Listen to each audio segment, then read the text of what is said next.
nefa tsy azoko ferana maro afara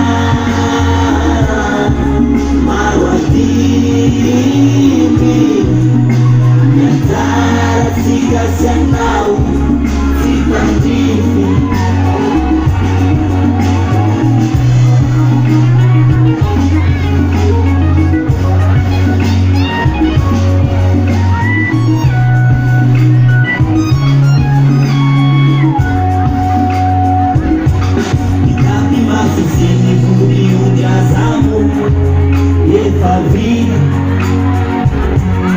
Fale-fale izao sy anao tamin'izay ka